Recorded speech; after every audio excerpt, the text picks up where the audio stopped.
자, 하나님 말씀 나누겠습니다. 하나님 말씀은 오늘 로마서 13장 1절. 오늘 로마서 13장 1절 한 절 말씀이 되겠습니다. 로마서 13장 1절 제가 받들어 봉독합니다. 각 사람은 위에 있는 권세들에게 굴복하라. 권세는 하나님께로 나지 않음이 없나니 모든 권세는 다 하나님의 정하신 바라. 아멘. 네, 오늘 설교 제목은 권세 앞에서, 권세 앞에서의 삶의 예배 이렇게 정해봤습니다. 로마서 1장에서부터 16장까지 있는데 이제 크게 둘로 나눠볼 수 있어요. 로마서는 1장부터 11장까지는 어떤 교리적인 것, 12장서부터는 이제 교리에 대한 삶, 어떻게 살아갈 것인가. 1장에서부터 11장까지의 우리의 말씀 가운데서 중요한 것은 죄인 얘기가 나왔어요. 죄인. 누가 죄인이냐? 죄가 무엇이냐? 남의 걸 훔치고 남을 때리고 이건 죄의 결과예요. 죄라는 것이 근본적으로 뭐냐? 죄는 딴 게 아니라 하나님 없이 사는 것. 이게 죄예요. 그러니까 자기가 내 마음대로 살겠다. 내 삶은 내 거야. 이미 그게 죄인이라는 거예요. 거기서 나오는 열매가 이제 다 이런 것들인데, 그래서 내가 내 삶의 주인이 아니라 예수님이 내 삶의 주인입니다. 진정으로 예수님이 내 삶의 주인입니다. 말로만이 아니라, 여러분, 나더러 주여 주여 하는 자마다 천국에 다 들어갈 것이 아니요 그랬어요. 말로만 주님 주님 하는 게 아니라 진정으로 예수님이 내 삶의 주인이에요. 내 모든 것을 주님께서 다스려 주옵소서. 이게 바로 죄인이 아니라 의인이라는 거예요. 예수님을 나의 주로 고백한 사람들. 그렇게 예수님을 나의 주로 고백한 이 의인들이 어떻게 살아야 할 것이냐? 12장서부터 나오잖아요. 하나님의 모든 자비하심으로 너에게 권하노니 너희들의 삶을 하나님께 드려라. 영적 예배다. 그래서 그 삶의 예배는, 영적 예배는 교회에서부터 시작된다 그랬어요. 교회. 여러분, 그래서 이 교회가 소중한 거예요. 이 교회의 소중함, 예배의 소중함. 교회를 떠나서는 우리가 하나님의 의로운 자로서 살아가는데 힘든 거예요. 교회 안에서 우리가 서로 섬기고 사랑하고 또 내가 가지고 있는 은사를 가지고 섬기면서 이렇게 삶의 예배가 시작되는 거예요. 교회에서. 그리고 더 나아가서 이것이 이웃들, 특별히 안 믿는 사람들, 나를 핍박하는 사람들, 이런 사람들 있잖아요. 이웃들을 향해서 우리가 어떻게 삶의 예배를 드려야 되느냐? 지난주에 살펴본 거예요. 그것은 바로 악을 악으로 갚지 말고 악을 도리어 선으로 갚아라. 불신자들을 향한 삶의 예배다. 오늘은 로마서 13장인데 오늘 말씀에는 권세자들, 권세 앞에서의 삶의 예배는 어떻게 드려야 되느냐 하는 이야기를 말씀하고 있어요. 권세, 권세자. 우리는요, 이 세상에 태어나는 순간부터 권세 앞에 있습니다. 누구든지 다 태어나면 부모님이 계셔요. 부모님 권위 앞에 있는 거예요. 형제 자매, 형, 누나, 오빠 다 권위예요. 학교에 갑니다. 선생님도 권세자예요. 또 직장 생활하면 직장 상사라든지 또 모든 나라의 사람들은, 국민들은 지도자가 다 있어요. 정치 지도자. 이분들이 역시 우리 앞에 권세예요. 권세자라는 거예요. 그런데 내가 내 마음대로 막 살겠다는 이 사람들의 이 죄성, 이 본성은요, 누군가 내 위에 있는 것, 나를 어떻게, 내 앞에 있는 이 권위를 인정하기를 싫어하는 죄성이 다 있다는 거예요. 특별히 현대인들은, 이 시대 현대인들은 내 인격, 내 의견, 내 주장, 이것이 중요하기 때문에 이 권위를 인정하려고 잘 하지 않아요. 창세 이후로 사단은 항상 사람들에게 유혹합니다. 네가 네 마음대로 살아라. 하나님 없이 네가 살 수 있어. 그런데 성경에 보니까 성경은 그렇지 않고 권세자들에게 순종하라고 말하고 있어요. 권세 앞에 순종하라는 거예요. 왜 그럴까요? 하나님은 질서의 하나님이시기 때문에 그래요. 질서의 하나님 많이 들어보시잖아요. 여러분, 만약에 사람들이 내가 내 마음대로 살 거야. 내 마음대로 살 거야. 이렇게 한다면 모든 사람이 다 자기 마음대로 살 거야. 그러면 온 세상은 진짜 혼돈의 세상이 될 거예요. 쉽게 그냥 서울이라든지 우리 부평이라든지 신호등이 다 없어졌다고 생각해 보세요. 신호등이 다 없어지면 이건 얼마나 난리잖아요. 마찬가지예요. 물이 위에서 아래로 내리는 것처럼, 밤이 지나면 낮이 오는 것처럼 산은 높고 바다는 낮게 한 것처럼 질서가 있는 거예요. 국가는, 지도자는 잘 정치를 하고 국민은 순종하고 또 가정에서는 부모는 자녀들을 잘 양육하고 자녀들은 그 부모에게 순종하고 모든 권세, 모든 권위 권세는요 다 하나님께로부터 났다는 사실을 믿으시기 바랍니다. 내가 나의 삶의 주인이야, 내가 주인이야 하는 사람들은 권세자들에게 복종하지 않습니다. 불복이죠. 그러나 예수님을 나의 주로 모신 사람들, 아까 말씀드린 예수님이 내 삶의 주인이야 라고 의인된 사람들은 말씀대로 살아야 되는데, 말씀은 뭐라고 말씀하냐면 권세자들에게 복종하라는 거예요. 오늘 본문 말씀 로마서 13장 1절 같이 한번 읽어봅시다. 다 같이 시작. 각 사람은 위에 있는 권세들에게 굴복하라. 권세는 하나님께로 나지 않음이 없나니 모든 권세는 다 하나님의 정하신 바라. 우리가 권세자들에게 복종해야 할 이유, 첫 번째, 모든 권세는 다 하나님께서 정하신 것이다. 하나님께서 모든 권세를 정했다. 그런데 여러분, 권위를 가지고 있는 권세가 좋을 때는 얼마든지 우리가 따를 수 있어요. 좋은 왕이야, 좋은 선왕이야, 존경받는 왕이야. 그러면요, 뭐 하지 말아라 그래도 순복하고 다 복종합니다. 그러나 그렇지 않은 왕, 나쁜 지도자에게 우리 순종해야 된다, 복종해야 된다. 지식할 것 같죠. 요즘 특별히 사람들이 나쁜 왕을 어떻게 우리가 순종하냐 말이냐. 그렇잖아요. 그런데 이 말씀이 기록될 당시, 바울이 이 로마서 13장, 로마서를 기록할 이 당시에 AD 57년경으로 이렇게 학자들은 이야기하는데, 그때 황제가 그 유명한 네로 황제였어요. 네로 황제는 우리가 아는 것처럼 15살 때 황제가 돼가지고 22살 때는 자기 어머니를 죽였어요. 3년 후에 자기 아내와 이혼하고 그 이혼한 아내도 또 죽였어요. 이게 네로 황제 알잖아요. AD 64년경에는 그 유명한 로마의 대화재, 로마 시를 다 불질러 버렸어요. 이 사람은 정상적인 사람이 아니었어요. 다 불질르고 나서 그 죄를 전부 그리스도인들에게 다 집어씌웠어요. 예수 믿는 사람이 이렇게 했다.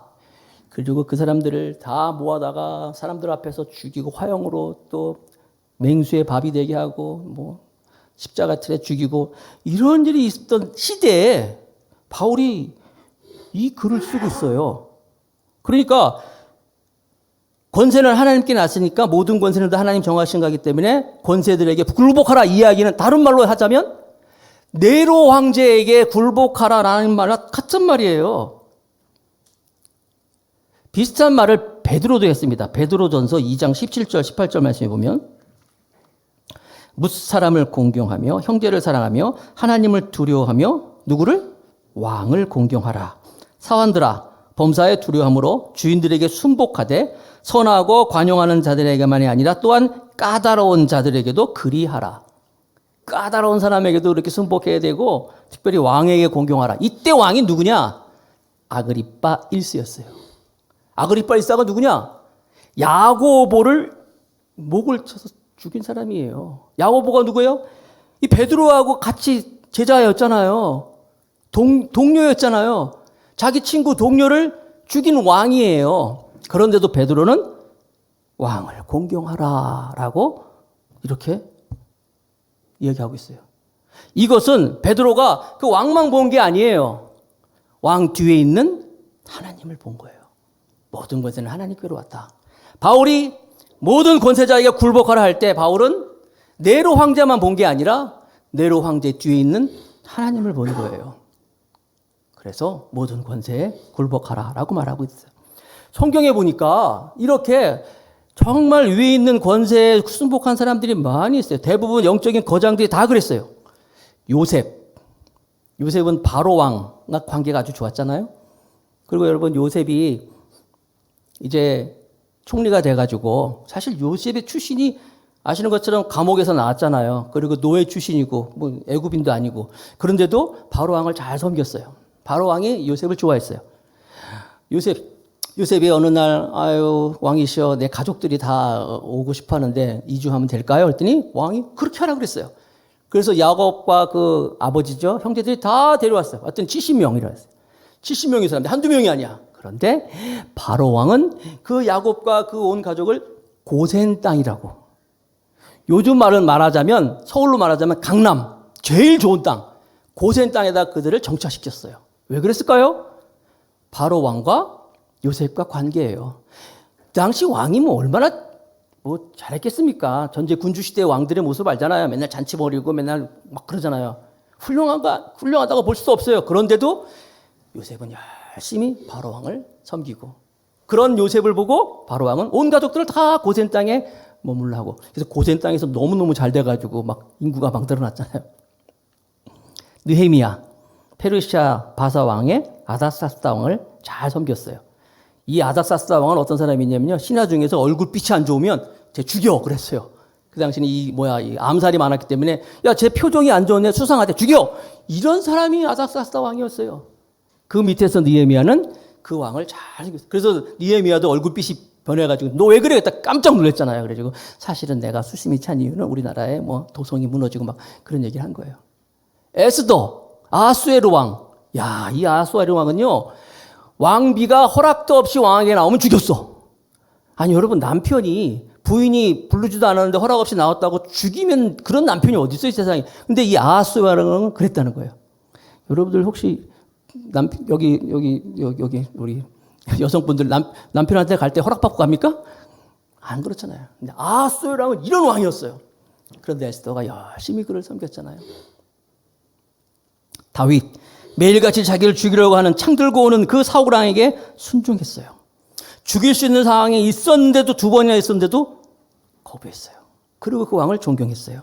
다니엘, 이 다니엘은 왕이 이제 4번이나 바뀌었어요. 느부갓네살 왕, 벨사살 왕, 다리오 왕, 고레스 왕.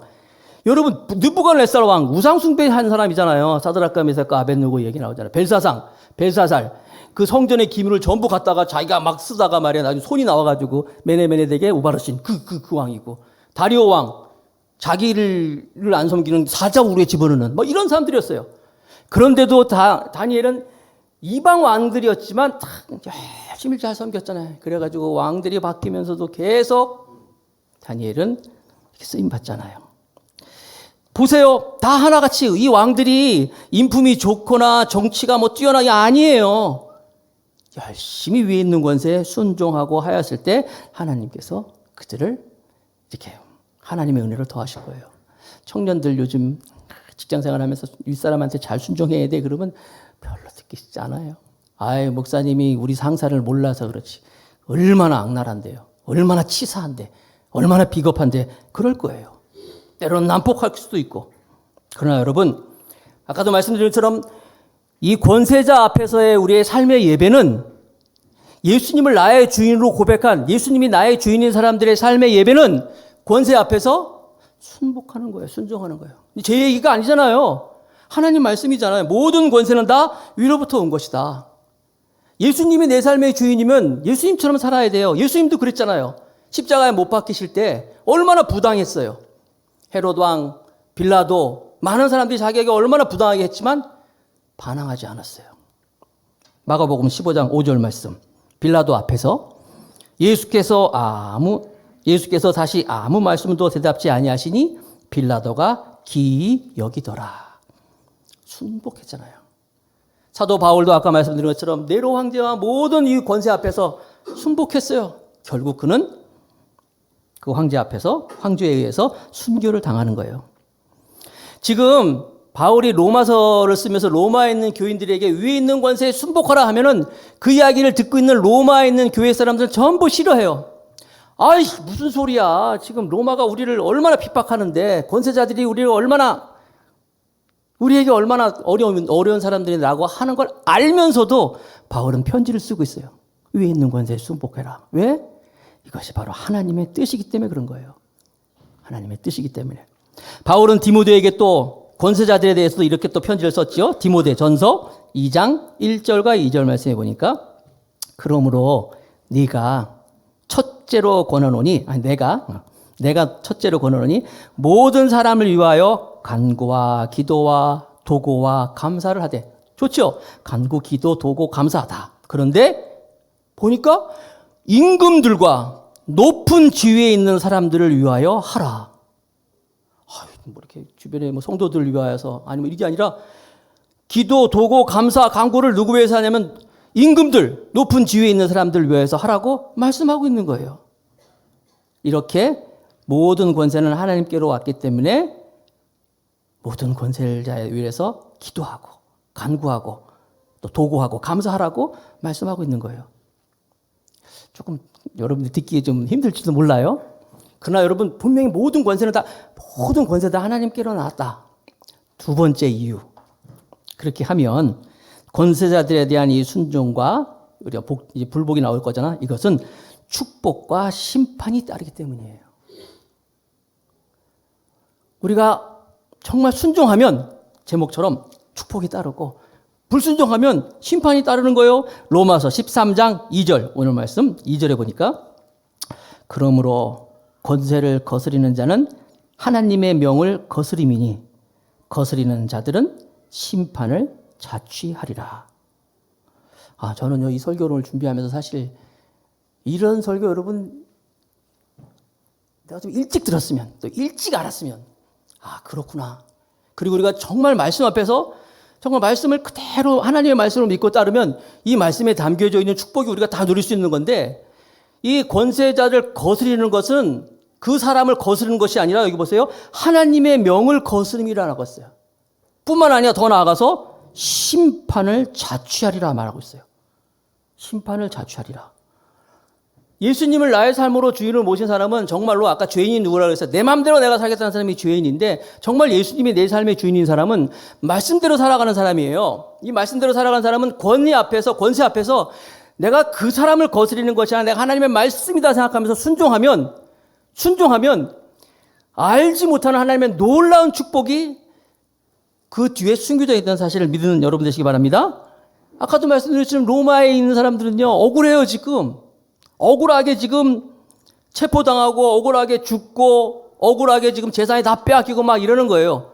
그래도 바울은 순종하라는 거예요. 순종하라 그랬어요. 그 사람들에게.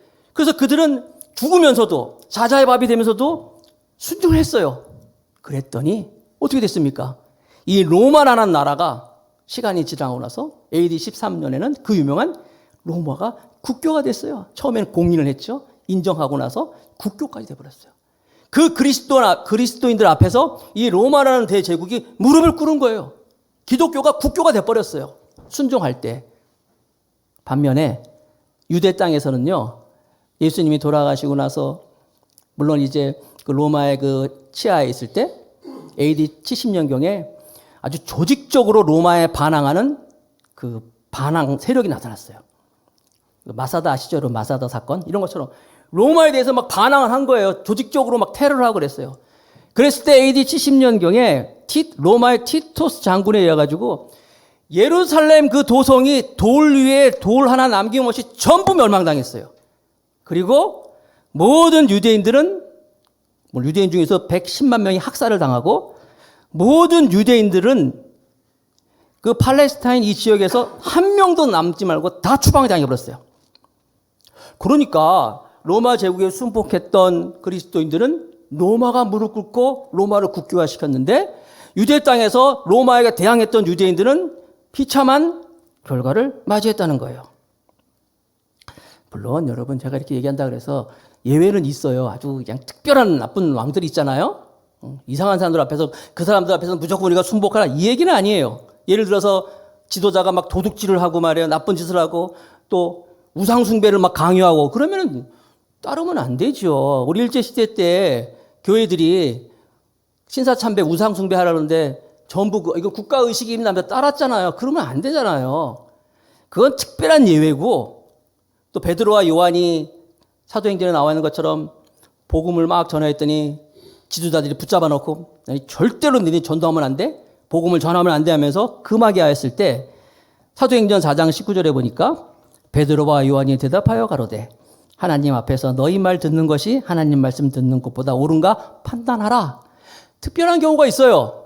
그런 것까지 다 포함하는 건 아니에요. 지금 제가 말씀드리는 것은 그런 특별한 것이 아니라 일반적으로 보편적으로 모든 권세를 다 하나님께로 왔기 때문에 우리의 삶을 통하여서 권위 앞에서 순종하는 것이 이게 원칙이다라는 것을 말씀하고 있는 거예요. 그래서 여러분들이 오늘 말씀을 들으면서 나는 진짜 하나님의 권위 앞에서, 그 하나님의 권위를 주신 그 권세 앞에서 절대로 지도자들과 윗사람과 다투지 않겠다. 한번 여러분이 결단하시기 바랍니다. 나는 정말 하나님, 그 사람을 보고 하는 게 아니라 하나님을 보고 하나님의 권위로서 내가 순종한다 할 때 여러분들이 하나님의 복이 넘칠 줄로 믿습니다. 사탄은 계속 안 그러는 거예요. 네가 지금 부당하지? 네가 지금 억울하지? 너도 할 말을 해야 돼. 너도 주장해야 돼 하면서 대항해. 좌우로 여러분 에덴 동산의 파괴가 어디서부터 왔어요? 아담과 하와가 무슨 살인을 했습니까? 무슨 나쁜 짓 했습니까? 불순종한 거예요. 그 불순종이 뭐예요? 먹지 말라는 거 먹으라 그랬어요. 먹어도 돼. 자유롭게 먹어도 돼. 그 말 듣고 봤더니 보암직도 하고 먹음직스럽기도 하고 탐스럽기도 한 거예요. 사단은 자꾸 우리하고 이런 마음을 주는 거예요. 여러분, 불순종은 아무것도 아닌 것 같지만 이 불순종이 에덴을 파괴시켰어요. 우리 삶에도 마찬가지예요. 집안에서, 가정에서 똑같은 자녀라고 하지만 사실 이 부모로부터 자녀가 얻을 수 있는 복은 굉장한 거예요. 부모는 자녀에게 모든 걸 다 주고 싶어요. 이게 보통이잖아요. 그런데 같은 자녀라 그래도 부모님에게 많은 것을 받는 자녀는 누굴까요? 그래도 부모님께 순종하고 어렵고 힘들지만 찾아뵙고 인사드리고 이런 자녀가 부모님들이 더 그 자녀를 사랑하잖아요. 그리고 더 많이 주고 싶잖아요. 안 그런가요? 다 그렇잖아요. 같은 자녀라도. 학교에서도 마찬가지예요. 모든 선생님들은 자기 학생에게 하나라도 더 가르쳐주고 싶은 게 선생님이에요. 그리고 그 학생이 정말로 잘 되기를, 많이 알고 공부 잘하는 것을 바라는 것이 선생님이에요. 그런데 어떤 거예요?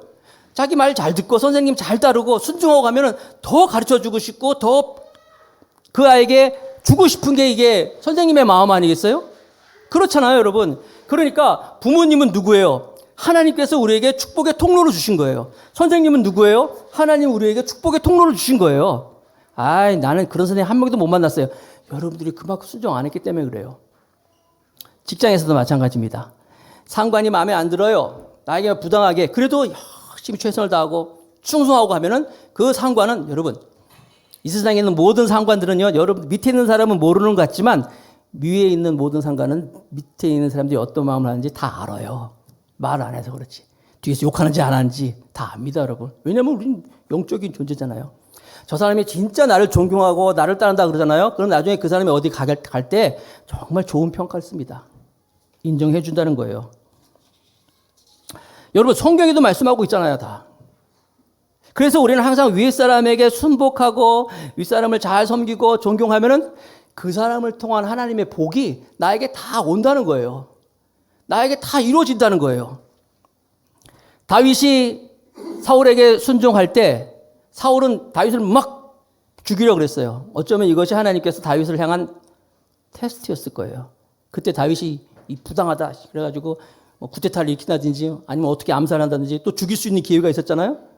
아비새가 그랬잖아요. 물 한번 깎고 탁 죽이세요. 그랬더니 그러지 말아라. 그랬을 때 하나님께서는 그 다윗을 인정하셔서 다윗을 사울보다 더 훌륭한 하나님의 왕으로 하나님께서 우뚝 세워주신 거예요. 순종한다는 것. 중국 우화에 보면 이런 이야기가 있는데 한 나라의 왕이 신하들을 모아놓고 우물 곁에 서서 항아리 하나씩을 다 주면서 여기 있는 우물물을 퍼가지고 너희들이 받은 그 항아리에 물을 채워넣어라 이렇게 해서 명령을 했어요.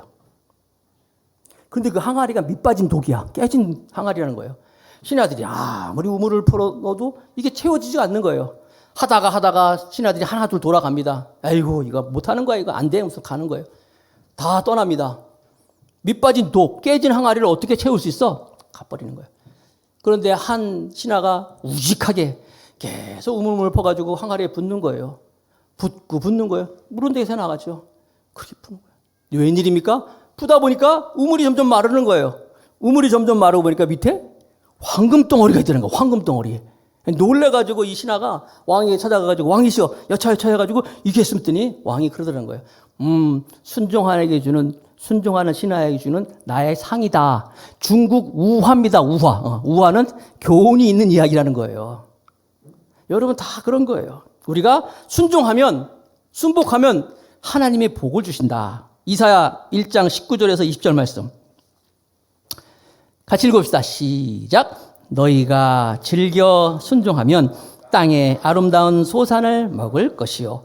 너희가 거절하면 배반하면 칼에 삼키우리라. 여호와의 입의 말씀이니라. 내가 싫더라도 그걸 선택하는 거예요. 최근에 제가 그 윤여정이라는 그 배우 인터뷰한 걸 제가 잠깐 볼 일이 있었어요.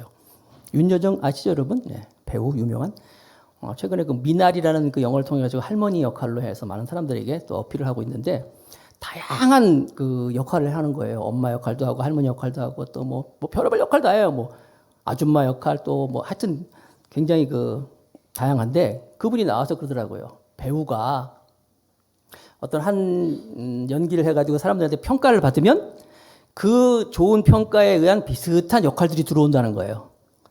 그런데 그렇게 비슷한 역할이 들어와서 그걸 하는 것은 배우가 망하는 길이에요. 그러더라고요. 하긴 편하지 자기가. 늘 했던 거니까. 그런데 그게 아니라 자기가 하기 싫은 역할, 어려운 역할, 생소한 거 그러더라도 자기가 그것에 도전하고 그것을 할 때 배우는 점점 성장하는 것 같아요. 물론 이제 좋은 뭐 맡고 싶은 거 있으세요? 그런 질문에 그런 대답을 하더라고요. 여러분 우리가 순종하는 거 싫을 때가 있어요. 내가 좋은 것만 아까도 말씀드렸지만 좋은 상사는 얼마든지 순종할 수 있죠. 그러나 싫더라도 억울하더라도 순종하고 순복하면 내가 크는 거예요. 내가 축복받는 거예요. 내가 하나님이 복이 있다고 또 제 얘기가 아니잖아요. 하나님이 하시는 말씀이잖아요. 제가 아는 한 분이 있는데 대기업 상무였어요. 대기업 상무로 있는데 이제 부사장으로 진급을 이제 앞두고 있었어요. 다 사람이 알고 있었어. 이 사람이 부사장 될 거. 주변 사람도 다 알고 자기도 알고 있었어요. 대기업 근데 딱 그 발표를 했는데 자기가 부사장이 안 되고 자기 밑에 사람이 오히려 부사장이 된 거예요. 너무나 억울하잖아요. 다 자기도 알고 있고 사람들 다 알고 있었는데 너무 힘들었어요. 어려운 마음을 가지고 섬기는 교회 목사님을 찾아간 거예요. 그래서 목사님 이런 일이 있어서 내가 참 요즘 직장 생활에 힘이 듭니다. 부사장 진급이 있었는데 제가 탈락하고 다른 사람이 됐어요. 목사님이 물어봤대요. 그러면 이 문제를 가지고 하나님의 방법으로 해결하고 싶으세요? 인간적인 방법으로 해결하고 싶으세요? 그래서 이분이 물론 신앙인이기 때문에 하나님의 방법으로 해결하고 싶습니다. 그래서 목사님 찾아온 거 아니에요. 기도해 주세요. 그래서 목사님이 그분을 위해서 간절히 기도해 줬어요. 그리고 이분은 역시 회사에 가서 자기 대신 진급한 그 후배 부사장을 찾아가서 정말 축하한다고, 정말 잘 됐다고, 그리고 나도 열심히 내일 하겠다고 이렇게 충성맹세를 한 거죠. 그러면서 싫었지만 그렇게 하고 직장생활을 계속했어요. 좀 시간이 지났어요. 근데 원래 이 이사들이 그렇다며요. 이 진급이 안 되면 이제 나가야 되나 봐요. 이렇게 다른 회사에서 이분을 누가 찾아온 거예요. 그래서 좀 만나자고 우리 회사에 좀 오면 안 되겠냐고 스카웃을 제의했는데 썩 마음에 들지 않더라는 거예요. 자기가 여기서 기반이 있고 또 가고 싶은 마음도 억울해지고 노 땡큐 계속 거절했대요. 근데 그 회사 사람들이 자꾸 한번 만나자고 그래도 할 수 없이 이제 약속하고 만났습니다. 나갔더니 몇 명 사람이 나와 있는데 그들이 또 우리 회사 좀 오라고 우리 회사 왔으면 좋겠다고 이렇게 스카웃을 하는데 이분이 내가 이 자리에 나온 것은 가고 싶어서 온 게 아니라 내가 안 간다는 걸 분명히 얘기하고 싶어서 나왔다고. 그랬더니 그러더래요. 그러면 당신이 원하는 연봉을 좀 알려달라. 다음에 우리 한 번 또 만나는 다음 주에 일주일 후에 만나는데 당신이 원하는 연봉 액수를 집에 가서 좀 가족들하고 의논하고 가지고 오세요. 그렇게 하면서 약속을 또 했대요. 이분은 갈 생각이 없지. 그래서 일주일 동안 아무한테 얘기 안 했대요. 그리고 만날 날이 있는 그날 이제 나가기 직전에 아내한테만 그랬대요. 여보, 내가 사실 이런 일이 있었는데 오늘 만나가지고 완전히 확실히 내가 이렇게 거절할 거야. 연봉을 나보고 제시하라 그랬는데 내가 지금 받고 있는 연봉이 3배를 적었어. 3개를 접어가지고 이 종이에 넣었는데 이거 내가 보여주면서 확실하게 내가 거절할 거야. 그러고 나간 거예요. 그래서 만났습니다. 만났는데 그 사람이 이제 앞에서 이제 봉투를 이제 끊으려고 하는데 끊지 말라는 거예요. 끊지 마세요. 끊지 말고 우리가 당신한테 제시하는 연봉을 먼저 보세요 하면서 탁 보여주더래.